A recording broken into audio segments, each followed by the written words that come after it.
Well, today's day one of the basement wall project, working with, name is Alford Home Solutions, but Home Solutions Company. They got started, like I said, day one of three. They're thinking it's going to take about 3 days to do this total. And this is the unfinished side, of course. They have busted the 4 holes for the 4 tiebacks on this side through.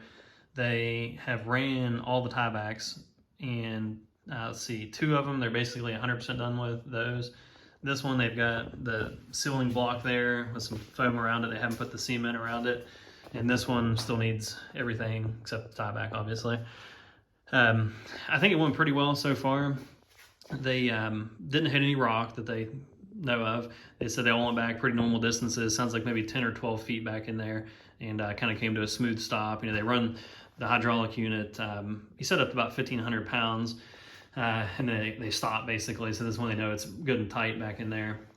And he said all that went normal, everything's looking good so far. I didn't know what they'd find when they started busting through the wall here. I told him, I said, I think it's concrete inside of it with rebar, but that wasn't quite what it was. It was kind of like a mix. There were some places that had rebar, some that had a little bit of concrete, then there'd be open gaps. I don't know if they just kind of staggered each one.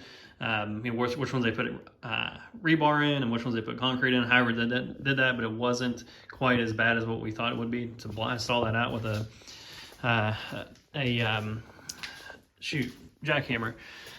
This is what they found in terms of the type of the soil. It's basically just clay, mud. There's a little bit of black stuff in there. They thought that might be fly ash.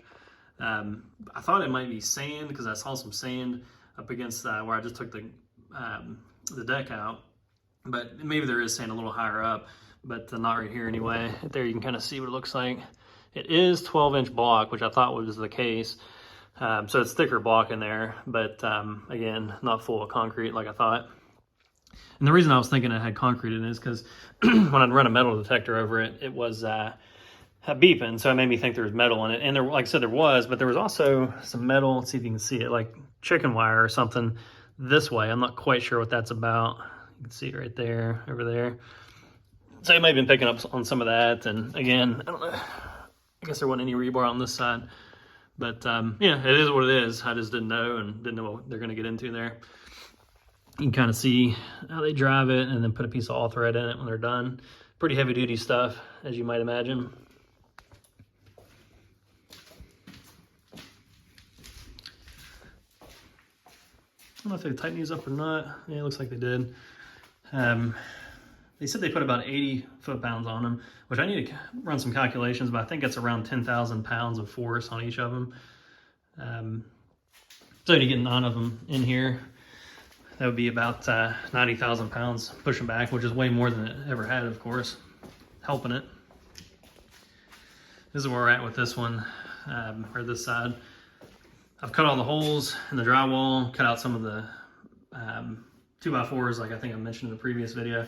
They said that the plate would have fit in between 2 of them, but the hole would need to be bigger than that, essentially, because they'll put that block in there. So I just had to cut this out. I don't think it's gonna be a big deal to fix, because I'll just put a new 2x4 here to here, kind of scab it in.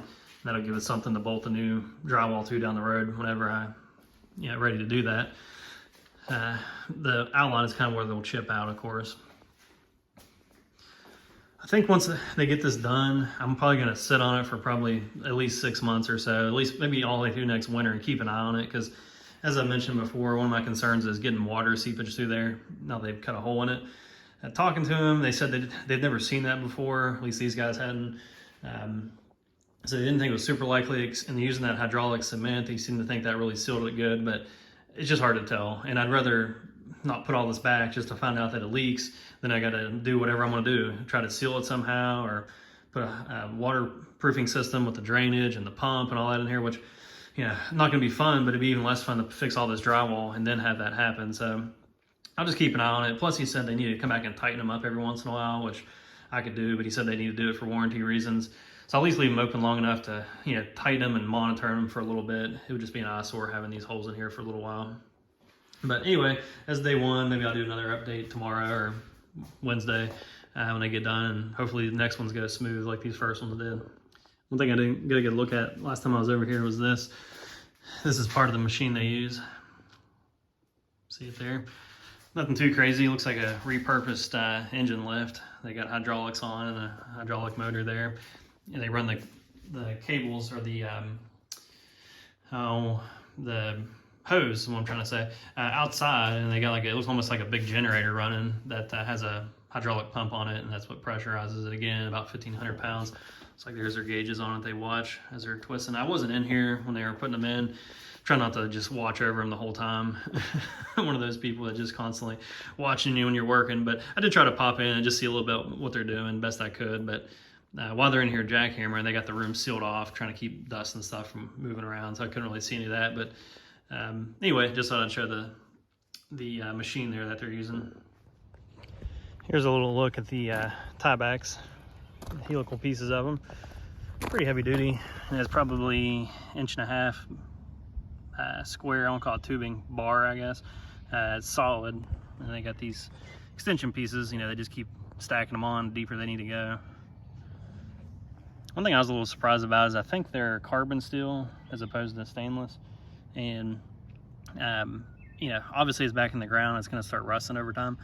But I only assume that it's just so thick and heavy duty that some corrosion, it, you know, isn't gonna happen fast enough to break them, basically.